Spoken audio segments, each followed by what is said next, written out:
It is difficult to define the term philosophy. The term is derived from the Greek roots philo and sophia, which respectively mean love and wisdom. Thus, the term philosophy means love of wisdom. The term in the history of Western philosophy was coined by the famous philosopher and mathematician Pythagoras, BC 580 to 500. When people praised him as the wisest on the earth, he refused to accept their title and called himself the lover of wisdom. Thus, the term philosophy has three implications.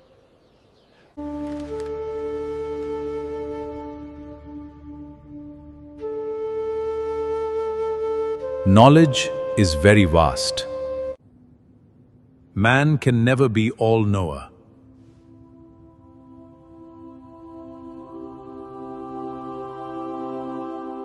Three, he should be very humble.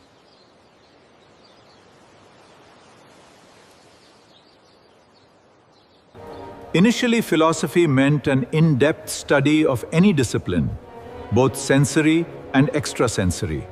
This traditional meaning of the term continues even now in such phrases as Doctor of Philosophy in Physics, PhD.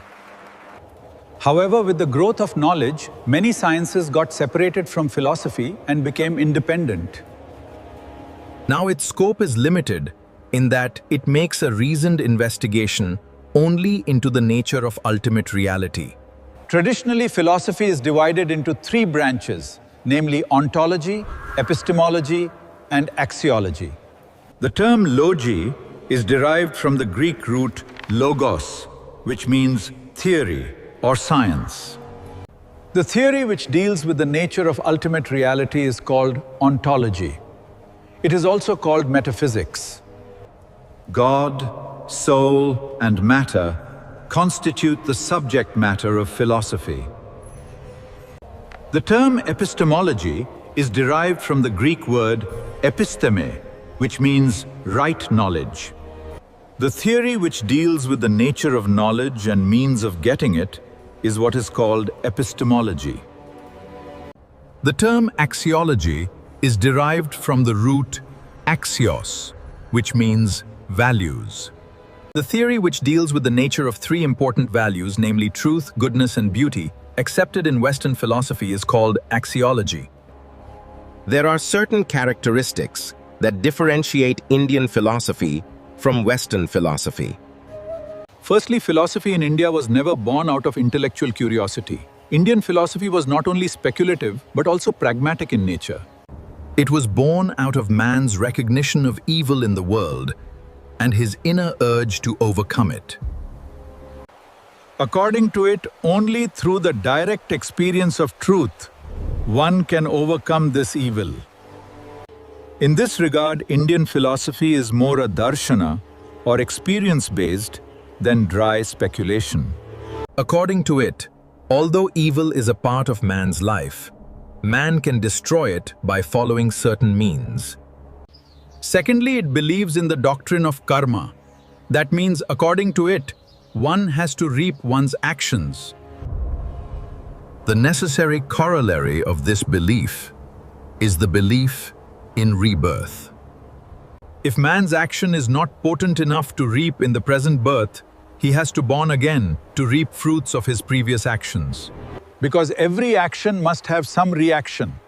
There is no loss of effect of any action done, kirtha pranasha.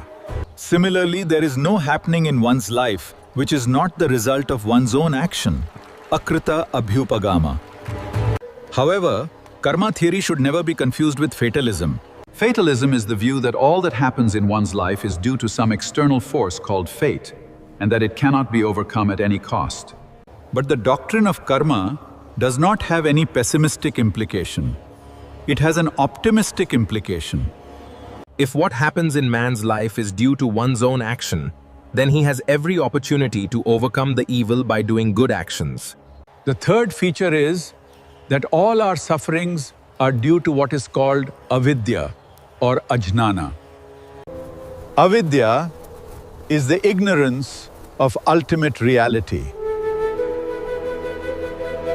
To summarize, according to Indian philosophy, evil is a part of life, and man's aim is to overcome it. Evil is due to ignorance of ultimate reality. This ignorance leads to karma, which lands man into rebirth. Evil can be overcome by one's good actions.